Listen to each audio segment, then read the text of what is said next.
This was me last summer.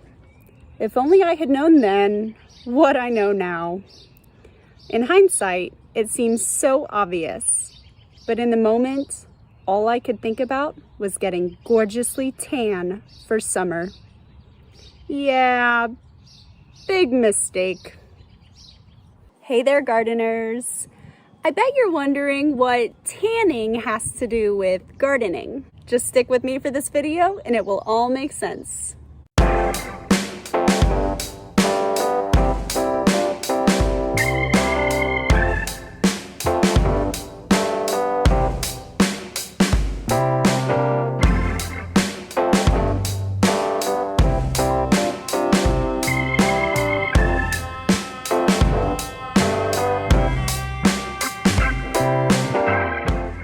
So when I first heard the term hardening off your plants before transplanting them, I was like, what the heck is that? It turns out that just like us humans, plants can get sunburned too.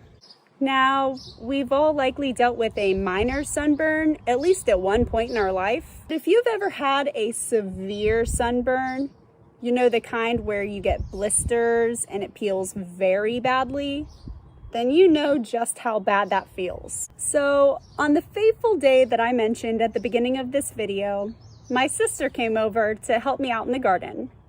We were out there pruning and tying up plants to their supports, basically all day long, in our bikinis.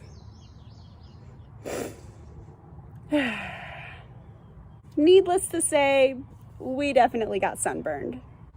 And I'm not gonna lie, I hurt badly for literally an entire week. Anyway, the tan that I did get from that sunburn acted as a barrier of pigment to help prevent future sunburns from happening. Well, here's the thing. Plants are that way too. If they have spent their entire time as seedlings inside a grow tent with only grow lights as their source, they do not have any type of protection against the much stronger rays of sunlight, and they will get something called leaf burn, which is essentially your plant's version of a sunburn. Only if leaf burn is extreme enough, it will kill your plant.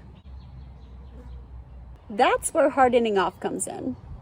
Hardening off your plants is the act of gradually exposing your indoor plants to the sun in an outdoor environment. The tender leaves will begin to thicken their soft cell walls into firmer, harder tissue that doesn't lose as much water in the harsh sunlight. Hardening off also exposes your plants to the wind and rain. They will root better to be able to hold on in gusts of wind, and also strengthen their stems and branches to hold up to the heavy rain. Just don't let them get too much rain, because the roots can drown if they are waterlogged, and that will kill your plants too. Gradual exposure allows your plants to adapt to survive in harsher, changeable conditions, instead of them just going into shock by everything changing all at once, likely dying, and if not, then they are seriously stunted and don't grow for several weeks. So it's recommended that when hardening off your plants, you start off the first day with only a couple hours of early morning light, then bring the plants back inside for the rest of the day. Then the next day for 4 hours, then back inside. Then the next day for 6 hours, and so on. It's recommended for at least a week of this routine to prepare your plants for transplanting. You do want to be careful of the middle of the day when the sun is at its strongest. This is about 1 to 3 p.m. You want to build up your plant's tolerance first before exposing them to direct sun in these hours of the day. I moved mine into a shady area under a tree at this time. There is still some filtered light through the leaves, but not enough to fry my plants. It can be annoying to have to move so many plants outside, then back inside later.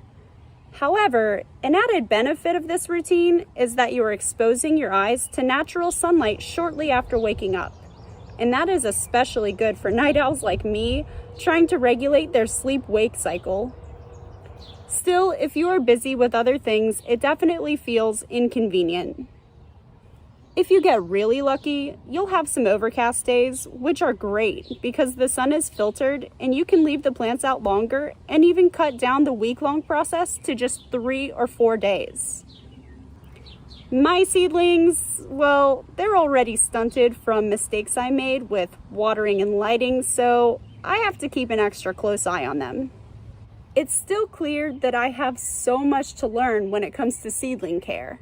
So as an experiment, I'm also going to be planting new sets of seeds for some of the same plants that are pretty stunted, but instead of starting them and having them in the grow tent for the beginning of their life, I'm just going to leave them outside in the natural conditions that they will grow in. When it's time to transplant, I'll let you know the results.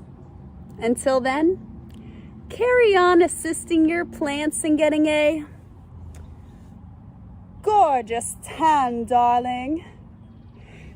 Don't forget to leave a like and a comment below, and make sure you're subscribed. One more thing real quick. So temperatures are now consistently above 50 degrees Fahrenheit, even overnight. I think we're past the danger of having any overnight frosts, and the soil is starting to warm and it's becoming workable. So for the next couple weeks, I'm going to be doing my garden cleanup and preparation of transplanting and direct sowing seeds out in the garden. So stay tuned for when that new video drops.